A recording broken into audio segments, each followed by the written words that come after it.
तर राम राम मंडळी. तर आपल्या महाराष्ट्रामध्ये किती निष्काळजीपणे काम होत आहे व शासनाचं काम तर एकदम ढिल्लं एकदम एकदम बेकार म्हणलं तरी चालेल मित्रांनो. तर रेल्वे मंडळामध्ये मित्रांनो मी पंढरपुरामधून स्कूटी वाट लावली होती. तर सर्वसामान्य व्यक्ती ती स्कूटी मिळवण्यासाठी त्याला किती चार्ज व त्याच्याकडून किती पैसे घेतले जातात व त्याची किती फसवणूक केली जाते हे तुम्ही पाहू शकता मित्रांनो. तर मी तिथे ऑफिसला गेलो होतो. मी तिथून पार्सल गाडी वाट लावली होती. तिथे जाऊन बघतोय तर काय ते साहेब नाहीत, काही नाहीत. तर त्यांना मी म्हणलं तर इथे काय गाडी एका तासाचे तुम्ही पैसे घेत आहेत. तर हे साहेब 2 घंट्यापासून आलेले नव्हते. तर मी त्यांची थोडीशी तक्रार वगैरे करण्याचा प्रयत्न केला. तर मी त्यांना अगोदर सांगलं नाही काय म्हणजे कसं आहे काय नाही. तर थोडं त्यांना भिव घालण्याचा प्रयत्न केला की मी पत्रकार वगैरे आहे असं म्हणलं.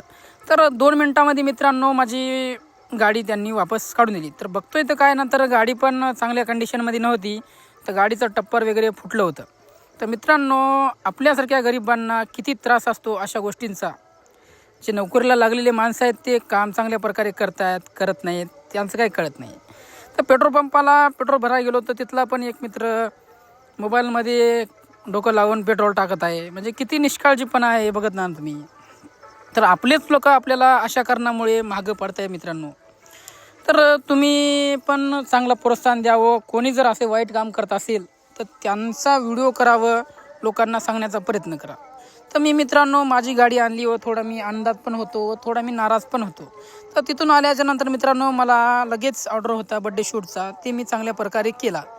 दिवसाची सुरुवात थोडी वाईट झाली पण दिवसाचा